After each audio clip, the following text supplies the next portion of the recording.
Jadi di antara syafaatnya Quran itu orang nggak jadi masuk neraka. Jadi syafaat itu ada dua, dari neraka diangkat ke surga, dan itu bisa lama itu.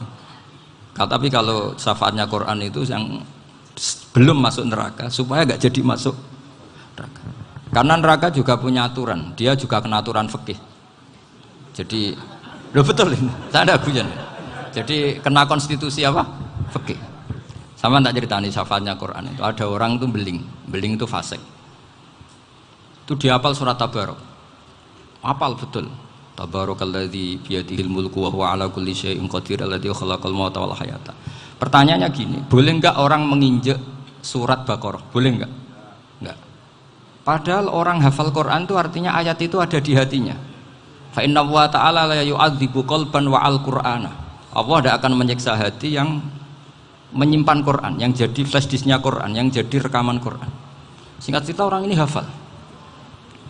Pas ketemu Mungkar Nakir prosedur kan, ini orang fasik mau diantemin sama Mungkar Nakir. Prosedur ya, dia kan prosedur standar. Si surat Tabarok akhirnya menjelma jadi seseorang yang gagah berani. Kamu nggak boleh nyiksa orang ini. Saya ini kalamullah. Kalau kamu nyiksa dia berarti nyiksa saya. Kamu berani sama kalamullah.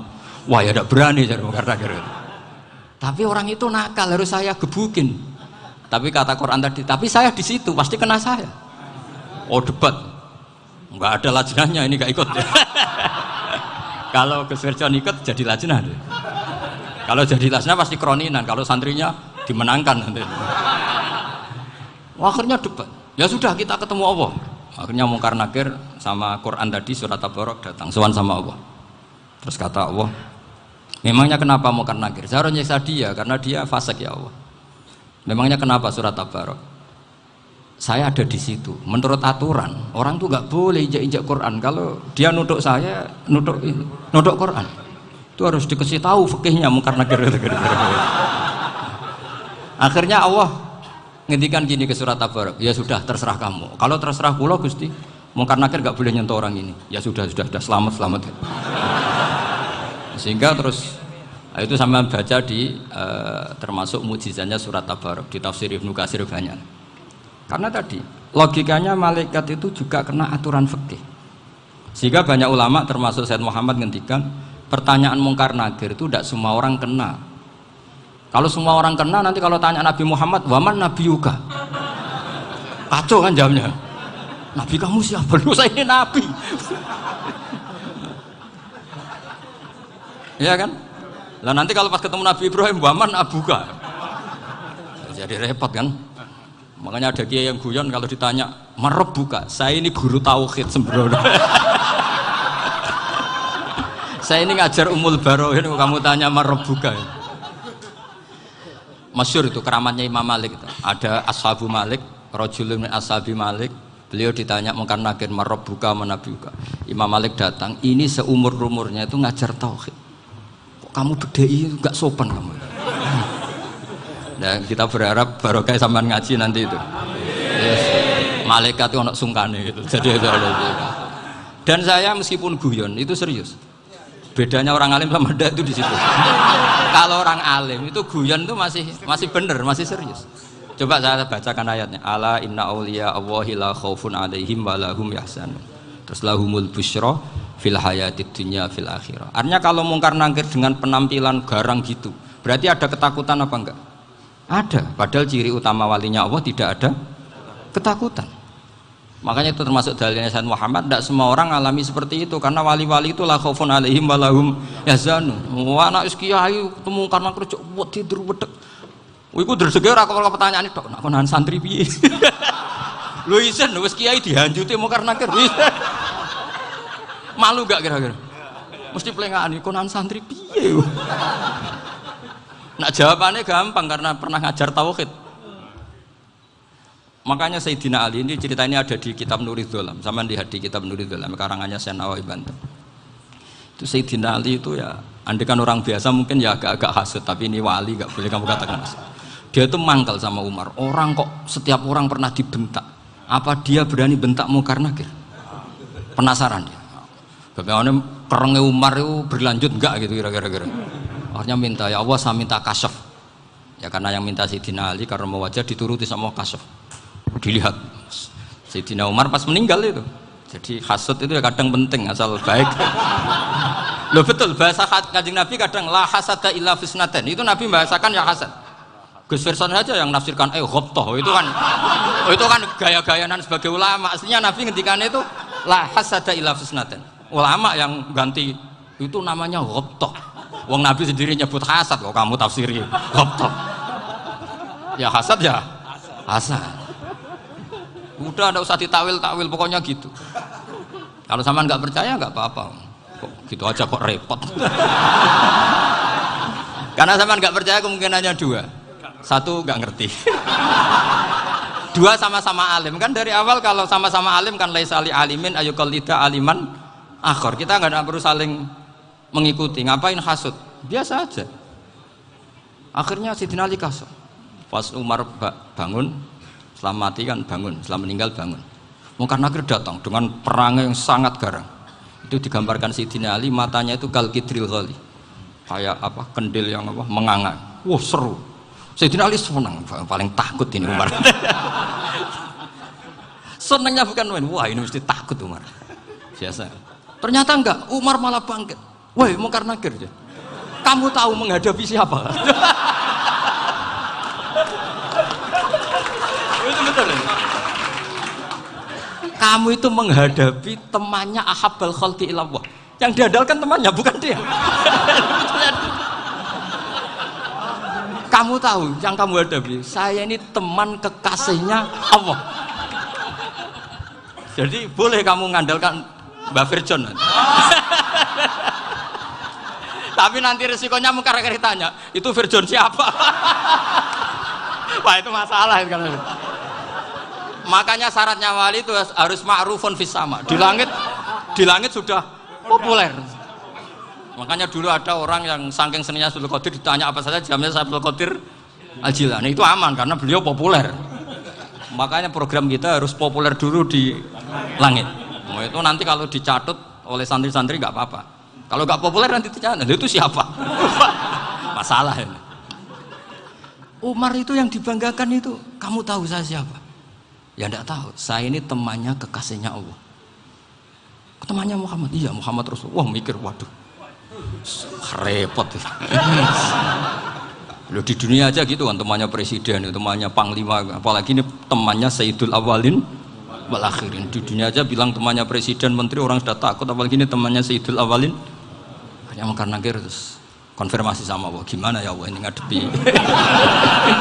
Sebetulnya diandalkan itu temannya, bukan dia. Wah, akhirnya sama Allah dibilang ya bu, ya sama seorang seperti itu bu yang sopan.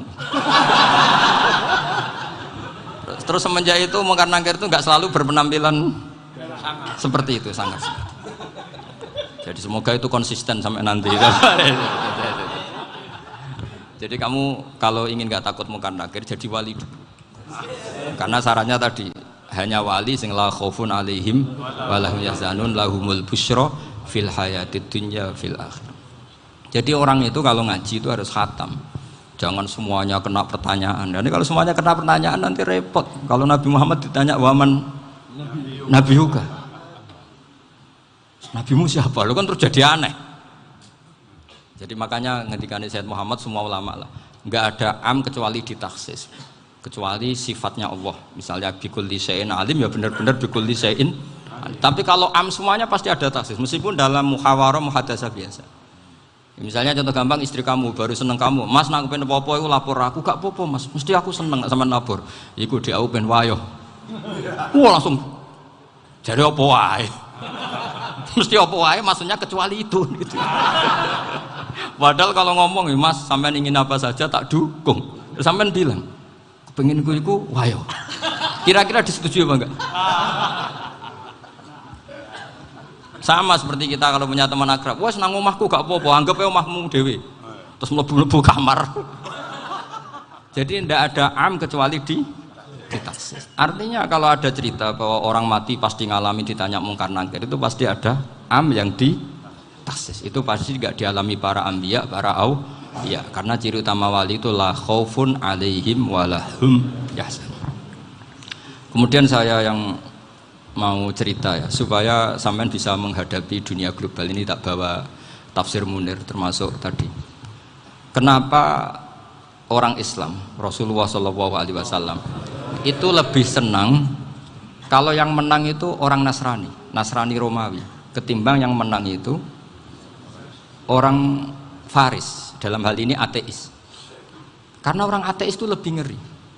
Sebetulnya beberapa penemuan sains terutama di ilmu medis itu orang Amerika, kayak cloning.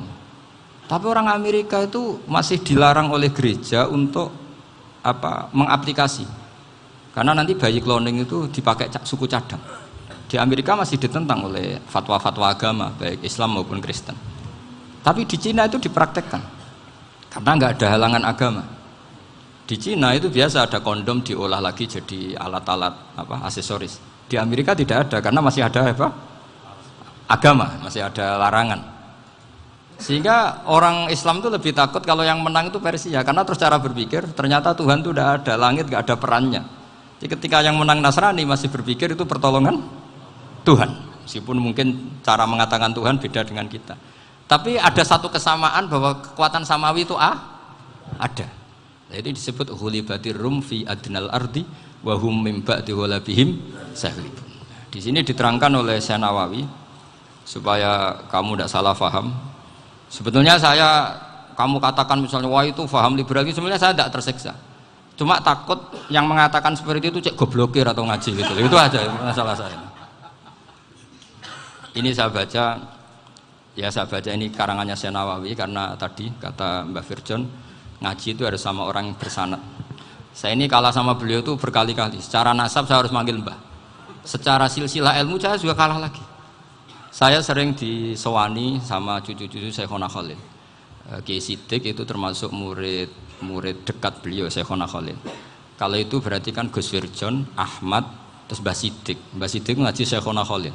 Syekhona Khalil itu pernah ngaji langsung sama Sayyid Zaini Tahlan. Berarti beliau dari Sayyid Zaini Tahlan itu baru generasi kelima. Sementara saya itu sudah ke-7 atau ke-6. Saya, Mbah Mun, Mbah Karim misalnya, Mbah Hashim, Mbah Mahfud Termas, Sayyid Abi Bakar Sato yang arangnya Anatul Tolibin, baru Sayyid Zaini Tahlan. Berarti saya ke-7, kalah lagi. Tapi untuk jadi wali biasanya cepat saya. Karena syaratnya jadi mbah itu ngalah demi putu. Jadi kalau beliau ngotot, saya dulu Gusti, saya mbahnya. Wah itu mbah yang nggak baik. Pasti jatahnya dikasihkan apa? Cucunya dulu. Makanya Abdul Muthalib itu orang yang dapat wangsit, tapi yang jadi nabi itu cucunya. Jadi dalil saya banyak. Sebenarnya Abdul Muthalib itu sudah sering dapat wangsit. Karena saya bahasakan wahyu, Nabi yang protes, enggak nabi kok dapat wahyu. Tapi sebetulnya Abdul Muthalib itu masyhur. Kalimat-kalimatnya menunjukkan bahwa beliau itu sudah dapat wahyu kalau nanti cucunya itu jadi apa? Nabi. Makanya senangnya bukan main Abdul Muthalib sama Rasulullah. Putu seneng, mbah seneng putu. Jadi mungkin, jadi sampean enggak usah protes loh. Yang jadi wali kok cucunya. Dulu betul. Dulu Mbah Hamid Pasuruan itu kalau Mbah Ahmad Siddiq ke sana, Mbah Hamid Pasuruan kalau manggil Mbah Ahmad Siddiq itu paman. Tapi pamannya minta ijazah ke ponaan. Apa ya gara-gara itu memang.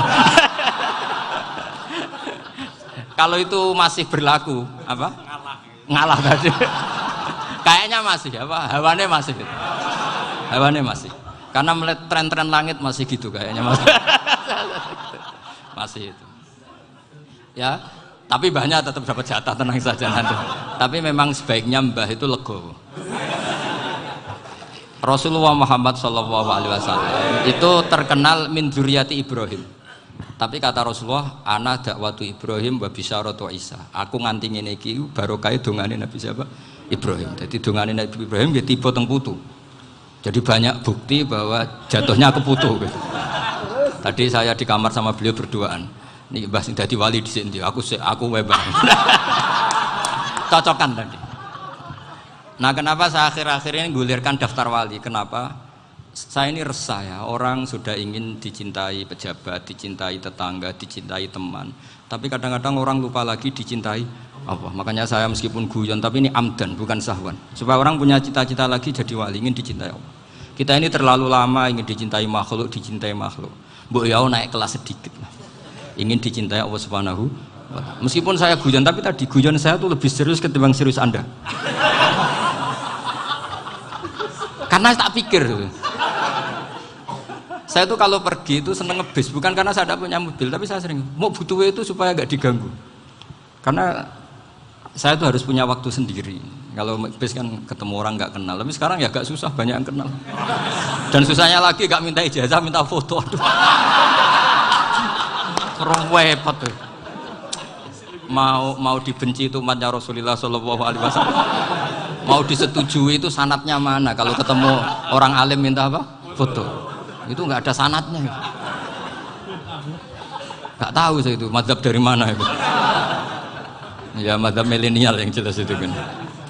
Ini tak baca ya biar dapat, karena ini kenangan saya sama Mbak Ahmad Siddiq. Saya masih ingat betul beliau ngisi kholnya Mbak Abdullah bin Umar, berarti abahnya Mbak Hamid. Karena mbah saya itu Fatimah binti Khalid bin Umar, kalau Mbak Hamid itu Hamid bin Abdullah bin Umar. Itu saya masih ingat betul zaman itu Mbak Hamid setiap khol di Lasem itu rawuh dan saya derek mbah saya karena masih misanan datang ke Lasem. Itu beliau pas itu ngisi sama Mbah Mun. Mbah Mun masih muda, Ki Ahmad Siddiq sepuh senior. Itu beliau cerita bahwa dulu ketika Indonesia dijajah Jepang itu para kiai mimpi dibacakan ayat ghulibatir rum fi adnal ardi wa hum mim ba'di ghalabihim salim. Terus ada kiai yang tanya, takwilannya gimana? Ya nanti Jepang pulang bukan karena kita yang mengalahkan, tapi Jepang ada yang mengalahkan sendiri meskipun tidak kita. Kayak dulu Faris tidak dikalahkan Islam tapi dikalahkan Romawi, tapi yang senang umat Islam. Wa yauma idzi yafrahul mu'min. Itu luar biasa ulama-ulama kita. Delalah kejadiannya Indonesia seperti itu. Yaitu kita tidak mengalahkan Jepang, tapi Jepang pulang sendiri karena dikalahkan apa? Sekutu. Ya ini saya baca. Ini tidak usah dicek bacanya benar apa enggak. Sudah aman, apa? Aman. Karena kalau saya salah itu ya sengaja. Artinya ya sengaja saja. Ya biasa maksudnya. Saya kemarin ngisi di Pondok Peloso, di Pondok Al Munawir Jogja. Salah itu ada dua, ada salah yang memang benar-benar salah. Itu nggak apa-apa, bisa dimakfu. Karena mesti sangke wong goblok salah yang terus itu. Ada salah bawaan ilmu, itu repot tuh dadaninnya. Karena misalnya kita yang biasa belajar qiraah sabah wayah sibuhu, mesti diulang lagi wayah sabuhu. Karena qiraahnya Imam Asim itu hasibah yah sabu, bifathis sin. Sementara kita kalau ngaji kitab kulino yahsib. Sehingga kita yang biasa belajar sabah itu kalau baca kitab itu kayak orang bingung. Kadang-kadang yang ngaji juga bingung. Gus Pak mau di bulan pilih ini. Ya tepat-tepatan. Ada yang mengatakan Gus Pak bingung, ada yang mengatakan Gus Pak alim alamah. Ya tepat-tepatan nasib tadi. Karena memang ya sabah memang seperti itu. Misalnya kufuan. Kufuan itu Imam Asim baca kufuan. Tapi beliau punya murid namanya Syu'bah. Itu kalau baca kuf'an. Makanya kita itu, ini kan khataman Quran ya, jadi saya menyinggung sedikit tentang qiraah sabah. Tadi beliau juga sudah tak kasih kitab saya Hifdzuna Liyadal Mushaf. Sama tak ajari latihan sabah, memang angel ya. Makanya yang nggak bisa itu wong pinter. Sudah tahu angel ya nggak usah diteruskan kan. Orang menghindari barang angel itu pinter apa goblok? Pinter. Berarti wong goblok pinter. Saya tuh makanya sama orang goblok tuh respect. Jadi orang alim tuh angel apa gampang? Angel. Menghindari barang angel pinter apa goblok? Loh, orang menghindari barang angel pinter apa goblok? Pinter. Berarti wong goblok pinter. Jadi saya sama orang-orang goblok itu respect. Sudah tahu jadi orang alim angel ya barang angel ya harus dihindari. Makanya saya ini insya Allah umatnya Nabi yang termasuk yang terbaik. Amin. Karena mencintai umatnya Nabi termasuk yang goblok. Waduh. Itu tidak gampang itu. Karena tadi sudah tahu ya. Seperti itu loh orang naik panjat pinang itu yang naik karena ingin hadiah. Yang nonton sudah tahu wah licin kok dinaikin mau keplotok ya. Tapi orang sepakat yang nonton juga pinter karena sudah tahu ribet kok. Tukun yang pasar kena lah apa mana. Sama juga gitu. Ngalim tafsir angel, ngalim fikih angel. Ada karek ngaji ngerekam kan gampang. Itu pinter apa goblok? Pinter. Iya. Makanya kula niku mbok burohno ngono tok. Saya tadi dinasihati Mbak Firjon muga-muga hati saya selamat. Saya itu meskipun kata orang banyak, muhibbin saya banyak, tapi saya insya Allah tidak riya. Saya itu pakai kitab namanya Tasbitul Fuad, itu karangannya Said Abdul Al-Haddad. Ketika beliau punya muhibin banyak ditanya, bagaimana ya Habib Anda menjaga hati Anda? Jamnya Said Abdul Al-Haddad itu unik. Innama azzamu Allah. Mereka itu sebenarnya menghormati Allah. Cuma butuh sarana, dan itu saya. Jadi saya tahu sampean semua itu mencintai Quran, mencintai sunnah Rasul, mencintai hadis-hadis Rasul. Cuma sampean kan karena nggak paham, terus manfaatkan saya. Jadi sebenarnya saya ini korban. Korban. Jadi saya mau riak gimana? Korban kok mau. Bangganya di mana tuh? Coba sampean misalnya ngaji tafsir, belajar sendiri kan susah.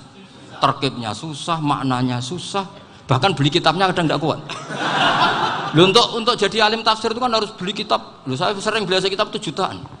Tafsir Tobari, saya pernah beli kitab Fakhrur Razi itu berapa coba? 27 jilid. Karangannya Fakhrur, belum karangannya ulama modern Imam Sya'rawi. Itu berapa jilid? Itu jutaan. Saya kemarin juga dihadiahi kitab Pak Quraish Shihab namanya Faidul Bari fi Syarhil Bukhari. Pak Quraish Shihab yang terkenal. Dia sering diskusi sama saya. Saya ngasih hadiah beliau ngasih hadiah saya. Oh itu harganya nggak kuat. Tidak kuat kadang di Indonesia nggak ada coba. Dan sama orang hebat menghindari kesulitan itu. Nah, kesulitan itu, sebab ngaji ikut, kalau nggak paham dirukok rekamannya sudah gitu. Pinter mana sampean sama saya? Pinter sampean kan? Bikin sosis susah, beli aja kok repot kan? Nah, makanya nggak boleh orang bilang, wah aku goblok reso tafsir, aku wong pinter. Makanya nanti kalau saya ketemu Nabi tidak termasuk orang yang mentahkir orang Islam. Kafabil mari isman ayah kira akhahul muslim. Jadi cukup orang itu dosa kalau menyepelekan orang Islam, termasuk darani sampean goblok itu dosa. Caranya nggak darani goblok ya tadi di logika tadi. Alim itu angel, gendari angel itu pinter, berarti wong bodoh pinter ya sudah gitu. Tapi tetap bodoh. Tapi ini satu cara untuk saya respect gitu. Coba orang yang ngaji tafsir saya banyak, mungkin ribuan. Itu sebetulnya mencintai Quran. Karena Quran adalah kitab suci yang panduannya umat Islam. Sangat mencintai Quran. Terus kemudian mereka nggak paham. Terus mencari orang yang memahamkan. Burono lah cara jawabannya. Terus keren saya itu di mana coba? Lah terus mereka kurang ajarnya gini, kalau paham itu ya alhamdulillah paham. Kowe nak ngaji Gus Bae ngono tok. Tapi nek ora paham, ora nyalano akal. Mari Gus Bae nerangno cepet, mulane gak paham. Ora kok nyalano teke sing lelet. Maksud kan masyaallah naudzubillah tenan. Sebetulnya tingkat kurang ajarnya tinggi Gus sebenarnya. Jadi kalau nggak paham itu kadang nggak nyalahno uteke. Kayak mau misalnya, mau mari mikir ra jelas. Padahal misalnya jelas ora mesti paham berdoa. Paham? Ya? Jadi kata Said Abdul Haddad, innama azzamu Allah. Sebenarnya mereka itu sangat menghormati Allah. Makanya kita nggak perlu mengatakan wasilah itu kafir, nggak akan. Karena orang tawasul sama Rasulullah itu ingin dapat ridhonya Allah lewat orang yang dicintai Allah. Kita mencintai wali sebenarnya, wah itu kekasih Allah. Kita mencintai itu karena mencintai Allah. Sama seperti gini, kamu mencintai kangkung apa enggak? Sebenarnya sama sekali enggak. Tapi kamu ingin sehat, ada asupan gizi. Kamu ingin tubuh kamu sehat, butuh asupan gizi. Kemudian kamu makan kangkung. Apa terus kamu cinta kangkung kan enggak? Cinta kesehatan kamu sama. Orang yang mencintai saya sebenarnya ingin kepuasan rohani. Saya kan termasuk kiai yang torekonya gampang. Ini swarga kan akhirnya penggemarnya banyak. Coba kalau kamu ini neraka. Wah, jadi sebetulnya Anda mencintai kepuasan Anda sendiri. Nah, saya ini korban. Makanya untuk masuk surga cepat saya, korban itu cepat. Da'watul mazlum la turaddu kan gitu. Laisa bainahu wa bainallah hijab. Jadi saya kalau dongo langsung seret langit. Karena mazlum. Saya sinau tafsir itu, Pak, sampean bayangkan ada tafsir itu sudah 27 jilid. Sengarang Fakhrur Razi itu bulatnya bukan main. Karena dia ahli filsafat. Bulatnya Masya Allah. Sudah gitu sinau Jalalain kadang dikomen oleh Sawi. Sudah kita percaya Jalalain jebule dibuli Sawi. Percaya Sawi dikandani, "Oh iku Maliki rasa ribet." Sudah gitu sinau Qurtubi, sinau tafsir Tobari itu susahnya. Belinya susah, belajarnya susah. Padahal saya punya keluarga, punya istri, punya anak. Bayangkan kalau istri saya rewel kayak istri sampai. Wah itu, tapi alhamdulillah enggak. Sama sekali enggak. Allah sudah milihkan, wah ini bahaya kalau punya istri rewel. Imam Sibawai itu kitabnya banyak, tapi yang terbukukan hanya kitab Sibawai. Karena beliau kalau sudah belajar lupa istri. Hanya pas beliau di pasar, kitabnya dibakar semua sama istrinya. Karena dianggap saingannya. Ternyata yang dicerai tidak kitabnya, malah istrinya. Itu Imam siapa? Sibawai. Tapi alhamdulillah kitab saya nggak terbakar, aman. Saya teruskan ya. Jadi untuk menjaga riya dilatih innama azzamu Allah. Sebenarnya mereka itu menghormati, sehingga wasail itu sebenarnya nggak pernah jadi subjek pelaku utama, tetap Allah. Sebab itu kata Sayyid Muhammad, kamu kok mengatakan wasilah itu kafir itu gimana? Ketika innallaha qad ba'atsa lakum taluta malika. Talut itu ya manusia. PD-nya itu apa? Inna ayata mulkihi ayyatiyakumut tabut fihi sakinatum mir rabbikum wa baqiyatum mimma taraka alu Musa wa alu Haruna tahmiluhul malaika. Jadi beliau PD itu kalau bawa sunduk semacam peti sakti, sing di situ ada baqiyatum mimma taraka alu Musa wa alu Haruna tahmiluhul malaika. Ya kayak semacam jimat. Tapi saya bukan mensyariatkan jimat enggak, karena nanti banyak penjual yang pembohong juga gitu loh. Cuma cerita, kamu tidak usah mengatakan kafir. Dulu Talut PD-nya kalau bawa sunduk semacam peti kesaktian yang di situ ada baqiyatum mimma taraka alu Musa wa alu Haruna tahmiluhul malaika. Sehingga Khalid bin Walid meskipun beliau sahabat dan menyaksikan wajah Rasulullah SAW, itu bawa sya'aratun min sya'aratihi Rasulullah SAW, bawa rambutnya Nabi. Perang kemana-mana itu diletakkan di pecinya. Nanti sama tanya lagi, masa pakai peci Khalid bin Walid ini? Wah panjang, sampai itu repot. Sampai tak warai ngaji usul fikih. Usul fikih itu kalau ngaji itu ada istilah tangkihul manat. Ini mestinya wilayah yang kita bisa berdebat sama Mbah Firjon. Dulu itu musuh saya karena saya makili Anwar, beliau makili Peloso. Tapi tahu-tahu kalah tua terus saya mengundurkan diri. Di fikih itu ada istilah, ada tangkihul manat, ada tahqiqul manat, ada tangkihul manat. Tangkih itu kira-kira gini, lafadz hadis itu dibuang sekian untuk tahu bahwa itu madarul hukmi. Misalnya gini, tak beri contoh paling gampang. Saman harus paham, kalau nggak paham nggak pinter-pinter. Ja'a a'rabiyun ila Rasulillah sallallahu alaihi wasallam. Ya karena ini menghormati Mbah Ahmad Siddiq, saya orang alim, jadi ngaji ini tetap ada suasana alim. Ya harus ada suasana alim. Nggak perlu jadi orang alim tadi, susah. Sudah ngindari susah itu pintar. Sudah itu aja. Jadi orang alim susah, ngindari barang susah pintar. Berarti orang tidak alim pintar. Nah, meskipun tetap sudah itu pegangi sampai mati nanti. Loh, jadi orang alim itu repot. Itu kata Imam Ghazali, kalau orang alim kalau mau masuk surga itu sama Allah nggak boleh. Kif, kamu nggak boleh langsung masuk surga. Coba cari umat kamu, syafaati dulu. Nah, saya takut nyari sampean nggak bisa kembali. Saya tidak punya rencana itu. Pokoknya mau masuk. Golek sampean kuaduan balik raroh dewe, wah repot nanti saya. Berat jadi orang alim itu berat.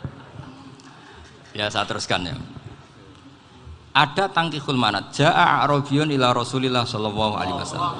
Faqala ahlaktu wa ma ahlakaka qal waqa'tu imraati fi nahari Ramadan. Ya sidang saya ini rusak ya Rasulullah. Kenapa? Karena saya menjima istri saya fi nahari Ramadan. Terus kata Nabi, kamu harus bayar kafarah. Napa Nabi kafarah? Puasa 2 bulan. Wong baru 1 hari aja terjadi gitu kok disuruh puasa 2 bulan. Ya tidak kuat ya Rasulullah. Baru berapa hari saya puasa aja kecelakaan seperti itu. Apalagi kalau sampai 2 bulan. Enggak ya Rasulullah. Ya sudah kalau gitu kamu pertama ngasih makan apa? Itku rokobah kan, pertama merdekakan budak. Tapi kan sekarang nggak ada budak makanya terus sekarang langsung puasa. Wah ini nggak bisa semua. Ya sudah ngasih makan orang 60. Kasihkan siapa ya Rasul? Ya orang fakir. Saya ini paling fakir. Di kampung saya ini orang paling fakir. Jadi mulai dulu orang fakir itu hubungan suami istri itu paling lancar mulai dulu. Makanya orang fakir itu anaknya banyak karena hiburannya hanya itu. Wong Ramadan aja. Coba mau ke ATM nggak punya uang, mau antri di bank nggak punya, mau apa coba? Itu mulai dulu. Ini sanatnya mutasil. Wah, akhirnya sudah sanksinya kan tadi ya itqu raqabah atau puasa 2 bulan berturut-turut atau ngasih makan 60 orang miskin. Lalu kata ahli usul fikih, kata a'rabi dibuang, nggak menjadi catatan hukum. Orang kota pun kalau melakukan itu juga kena sanksi yang sama. Imro'atau juga dibuang. Andai kan itu dilakukan untuk amatnya juga ketentuannya sama. Nah sekarang perdebatan antara Imam Syafi'i dan Imam Malik begini. Sekarang pertanyaan gini, jima istri itu hukumnya boleh apa haram? Boleh kan? Lalu kalau ada orang tanpa udzur kemudian makan siang-siang, cara Imam Malik hukumnya sama, harus kena sanksi yang sama. Karena sama-sama hadku hurmati Ramadan bi ghairi udzrin syar'iyyin. Sama-sama merusak hukum Ramadan tanpa udzur syar'. Lu jima itu tidak zina. Kan hukumnya jaiz. Nah, sekarang makan hukumnya jaiz, harusnya juga kena ketentuan yang sama. Cara pikirannya Imam Malik. Nah, alhamdulillah Imam Syafi'i gak setuju. Wah, cara setuju repot. Bahkan orang-orang Syafi'i sudah punya khilaf, kalau gitu minum dulu. Iya, biar gak kena. Iya, biar iftarnya pakai minum. Setelah minum baru jima kan. Ini sudah menyiapkan khilafnya. Ini khas Syafi'i ini, bongsong rekayasa hukum. Nanti bisa belajar jauh cara ngakali hukum. Makanya guyonan yang masyhur Gus Dur itu gitu. Ada seorang kiai atau Gus lah, ya punya salah, namanya manusia kan punya salah, entah cangkruk entah apa, pokoknya punya salah. Ada wartawan yang ngiranya semua kiai itu orang suci, sehingga tanya sama Gus Dur, Gus itu ada kiai kok, ya pokoknya salah lah. Tapi jangan bayangkan dosa besar, enggak, kecil-kecil aja. Itu gimana itu? Padahal kiai kan orang suci. Jawabnya Gus Dur lucu. Ya justru yang boleh salah itu para kiai. Kalau kamu nggak boleh. Loh, kok bisa Gus? Karena mereka tahu caranya tobat. Repot. Kalau kamu nggak tahu caranya. Sama pelanggaran hukum itu ya harus pakar-pakar hukum. Itu yang tahu caranya rekayasa. Kalau kamu ya kena pasal kan ya. Jadi kamu jangan niru saya ini punya sekian cara untuk kembali. Nah, itu namanya khilaf. Makanya kata Sayyid Muhammad, kamu tidak usah anti khilaf. Karena Abu Hanifah itu membolehkan khilaf, kitabul khiyal. Yang penting kamu soleh dulu. Setelah soleh nanti Allah maklumi. Soleh dulu, syaratnya soleh dulu. Kalau tidak soleh jangan. Contohnya gini, ada orang mau puasa lemes sekali, mau makan. Gampang. Kalau langsung makan kan kayak hadku hormati Ramadan biwari udrin syar'iyyin. Aku langsung mau jembera sowan Mbah Firjon. Sudah status saya apa? Musafir. Ya, sudah berangkat aja sampai Tuban makan. Nanti kalau nggak jadi ya nggak apa-apa sudah. Kan mulai pergi sudah musafir. Saya tidak tahu nanti malaikat tertarik gebuki nggak tahu. Tapi itu ada khilafnya. Asal soleh lah. Karena kata Sayyid Muhammad dan semua kitab mengatakan itu. Kalau sampean nggak tahu ya kebablasan. Nabi Ayub, nabi yang terkenal Gudiken itu siapa? Ayub ya. Itu yang Israiliyatnya akan seru lah. Gudiken dikukur bek kreweng itu terlalu lah kalau itu. Untuk kreweng konti ning Arab ora ono kreweng itu sudah masalah itu. Singkat cerita, Nabi Ayub ketika diasingkan kaumnya itu kan nggak punya sumber makanan. Lah orang lelaki itu mulai dulu egois. Istrinya Nabi Ayub itu cantik sekali, udah cantik, rambutnya bagus. Makanya kamu nggak usah tanya kenapa istrinya kayak banyak yang cantik. Ya, warasatul anbiya, nggak boleh gitu. Kalau nggak cantik ya warasatul anbiya dari segi balak. Istrinya Nabi itu semuanya cantik. Nggak usah tanya sebabnya apa, pokoknya gitu, semuanya cantik. Singkat cerita, beberapa kali istrinya Nabi Ayub itu kerja demi bisa nafkahi Nabi siapa? Suatu saat itu tidak ada pekerjaan yang cukup untuk beli roti. Satu-satunya peluang dapat rezeki itu putrinya raja itu rambutnya berondoli. Terus ada sayembara siapa yang rambutnya bagus mau dibeli. Sampai rambutnya istrinya Nabi Ayub itu dijual. Nabi Ayub tersinggung karena itu mengurangi kecantikan. Jadi lelaki mulai dulu gitu. Udah nggak urun kalau istrinya nggak cantik itu komplain. Itu khasnya lelaki. Jadi kalau kamu gitu ada sanatnya juga, tenang saja ya. Komplain ya pegawaian itu. Saking mangkelnya Nabi Ayub terus ngendikan la adriban naki mi'ata sautin. Kamu akan saya pukuli dengan mi'ata sautin atau dengan 100 cambukan. Atau mi'ata dikhtin atau mi'ata apalah sesuai konteks zaman itu. Engko nak muni pecut tuku konti kok ribet lagi. Singkat cerita akhirnya ketahuan bahwa istrinya menjual itu demi Nabi Ayub. Allah nggak ridho kalau kekasihnya yaitu istrinya Nabi Ayub wis perjuangan kayak gitu malah kena hukuman. Tapi Allah juga nggak ingin kekasihnya yang bernama Ayub melanggar sumpah. Padahal beliau sudah sumpah, wallahi demi Allah nanti tak pukul dengan 100 kali. 100 kali dengan lidi lah misalnya, contoh yang gampang tuh lidi. Akhirnya sama Allah dikasih satu solusi. Wa khud biyadika dikhsan fadrib bihi wala tahnas. Ya sudah, lidi itu ikat jumlahnya 100. Terus pukul sekali saja. Anggap saja sudah 100. Iku pangeran sing wari ngakali ngono iku pangeran. Tapi syaratnya soleh. Syaratnya soleh. Jadi kalau kamu anti khilaf berarti anti ajarannya Allah di ayat itu. Wa khud biyadika dikhsan fadrib bihi wala tahnas. Itu dulu ada, ini cerita di Ithaf. Ini cerita terakhir. Ini sudah, sama jangan nama sudah. Terus pengumuman tadi yang nggak pernah sepuh ngutang saya itu haram tadi. Karena tadi saya punya kewajiban di rumah yang bisa menggugurkan ya kewajiban yang lebih besar. Lebih besar itu ya tadi bisa pernah guru, pernah sepuh. Yang jelas nggak umur. Umur sampean menangkap itu. Tua-tua serepot itu. Ada raja itu ganteng kaya, senengannya nikah perawan cantik. Oh, itu semua kampung mesti kenal. Mungkin digilir atau gimana pokoknya. Suatu saat ada pemuda suka sama perempuan yang di kampungnya, cantik sekali. Kemudian pemuda ini ternyata pekerja di kerajaan itu. Tiap hari ditanya, wah itu yang di kampung yang cantik siapa? Mau saya nikahin gini. Wah bahaya ini saingannya raja. Jadi yang dibidik pemuda tadi itu saingannya. Si raja ini orang yang namanya raja kan gengsinya tinggi. Kaifatang kihuha wa qatra itu qad qabbalaha rajulun. Kok mbok nikah piye? Saya itu pernah melihat dicium lelaki. Wah, gak mau. Gak gelem wis kadung ditambung lan wa qad qabbalaha rajulun. Saya pernah melihat sendiri qabbalaha rajulun, dicium oleh lelaki. Wah, sudah gak minat raja langsung gak keren. Suatu saat pemuda tadi nikahi perempuan itu. Rajanya marah-marah, kamu lelaki gak punya harga diri gini. Gak punya selera, gak punya harga diri, sudah pernah dicium orang kok tetap dinikah. Terus bilang ke raja, ta'rif manir rajul, lelaki itu siapa? Abuha. Kamu tahu lelaki itu siapa? Sopo? Abuha. Bapaknya. Saya kan hanya bilang rajulun. Pernah dicium lelaki.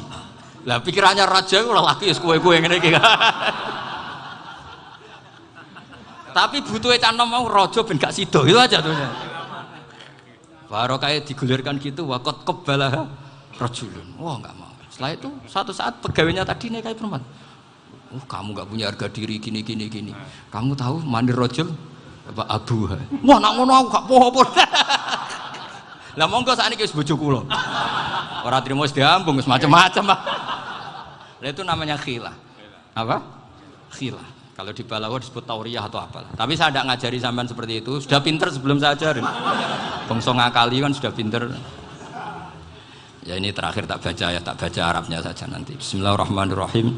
Biar dapat barokahnya Syekh Nawawi juga barokahnya guru-guru.